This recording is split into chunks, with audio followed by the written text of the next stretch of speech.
Hello, hello, hello, my fellow stoics. We're back again with another video. We shall begin with 2 days, because yesterday I was occupied again, so I couldn't proceed to make another video. And so we'll do a double segment today. We're doing January 18th and 19th together, because in the previous video I did for 3 consecutive days in one, and that was a long video. I don't want my videos to be too long.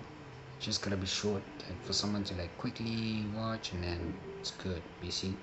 So that was 10 minutes long, 10, 11 around there, but fine, we'll begin at the same time. Don't waste no time. See the world like a poet and an artist. This might be like my favorite because I like poetry and I'm an artist. Okay. Proceeding. January 18th.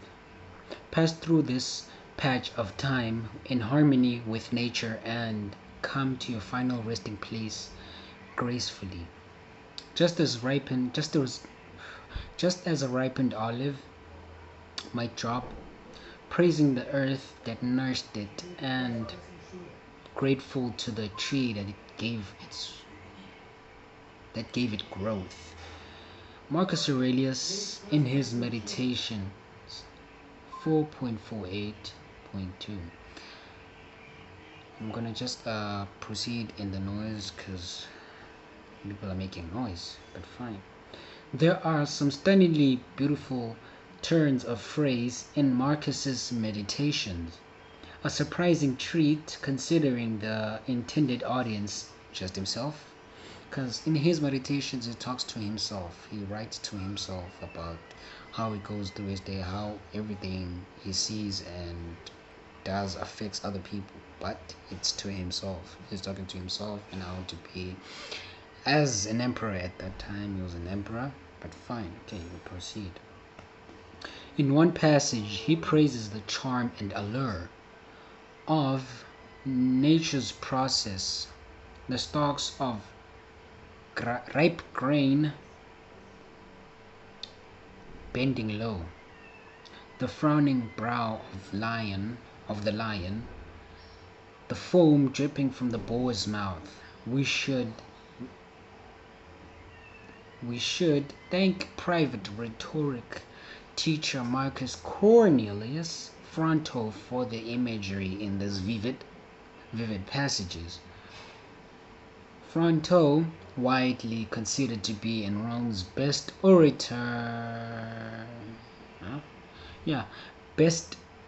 Rome's best orator besides Cicero, was chosen by Marcus's adopted father to teach Marcus to think and write and speak.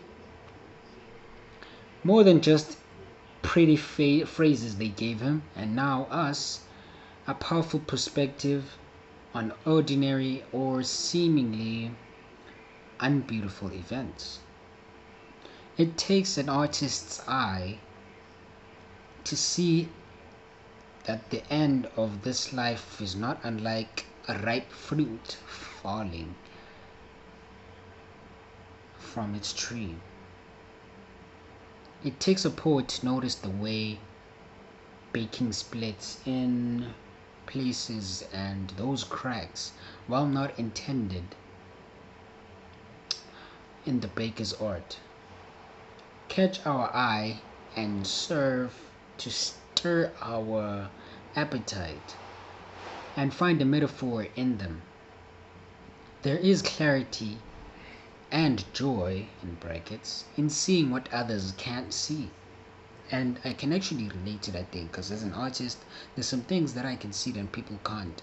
I might maybe see some lines right on a random wall or in a book as per se.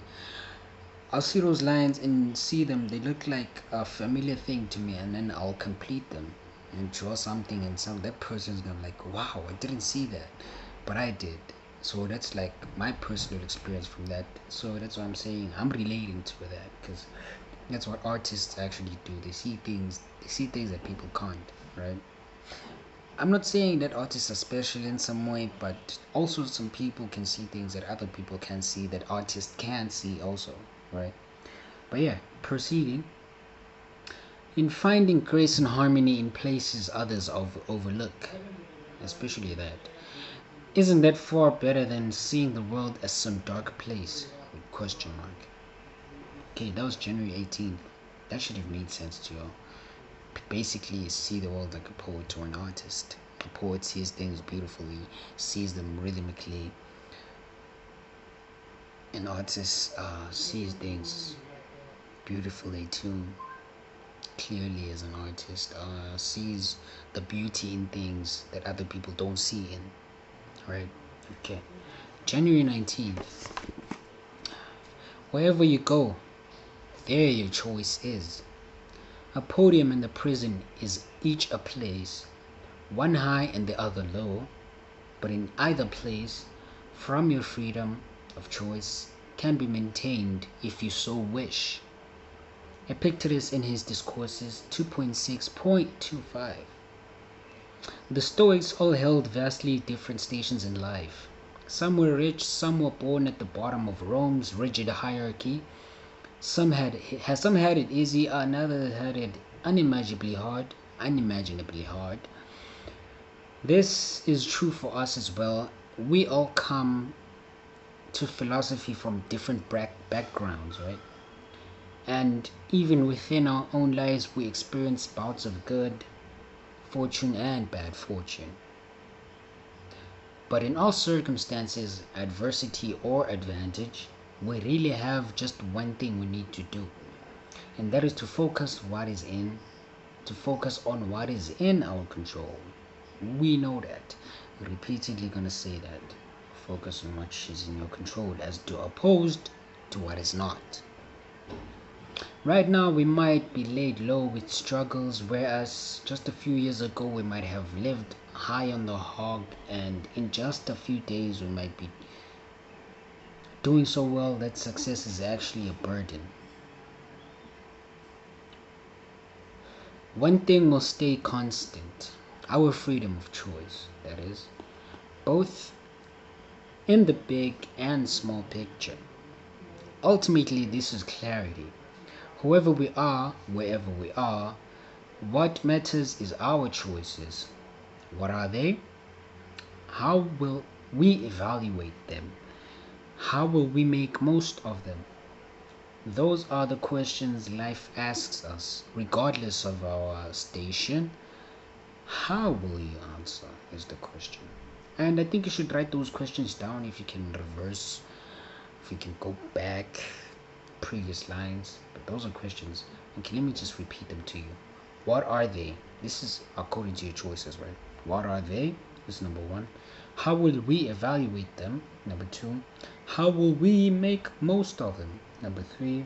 Number four is, how will you answer? And that's like the question for all those questions, right? So that's January 19th. Thank you, people, and see y'all later. Gator.